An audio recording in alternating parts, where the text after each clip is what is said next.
Rītdien mums ir spēle ar Vaņodi, bet pirms nedēļas mēs nospēlējām piedzīvot zaudējumu ar Tenaks. Arti pastāstīja, kāpēc tomēr neizdevās izcīnīt uzvaru ar Dobelnikiem. Jā, pirms nedēļas bija spēle ar Tenaks, ko mēs pašā spēles galotnē zaudējām. Uzskatu, ka pašā spēles beigās mums nedaudz pietrūka spēka, jo spēlējām daudz maz 7-8 cilvēku sastāvā un pārējie rezervisti iesaistījās diezgan maz.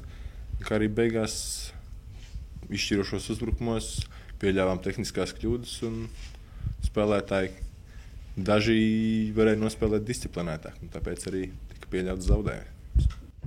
Varbūt neraksturīgi Latvijas komandām, bet ļoti veiksmīgi izmantojam vārdsargu maiņu pret 7. laukuma spēlētāju. Kā pats vērtē šādu lēmumu, tādu iespēju izmantot? Jā, īstenībā tas bija tāds tiešām neraksturīgs gājiens, ko Latvijā piekopa diezgan maz. Bet neskatoties uz to, ka treniņos to nebijām neko daudz mēģinājuši, tad, manuprāt, izdevās ļoti labi. Jo gan Artūrs Lazdiņš, gan es tikām pie vairākām labām pozīcijām, izvirzījām arī komandas biedrus labās pozīcijās. Un tas tiešām nostrādāja un palīdzēja arī pievilkt rezultātā, kad jau mēs bijām iedzinējos ar 5 šķietvārtiem, tad mēs pievilkām līdz -1.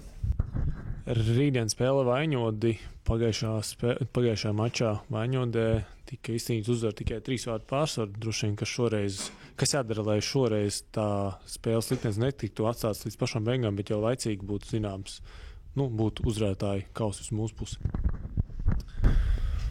Jā, Vaņodē bija diezgan sīvs mačs izvērties, bet ļāvām viņiem ieskrieties. Tā ir tāda ļoti nērta komanda, kurā ir vairāki pietiekami normāli spēlētāji, kas var jebkurš izšķirt spēles likteni.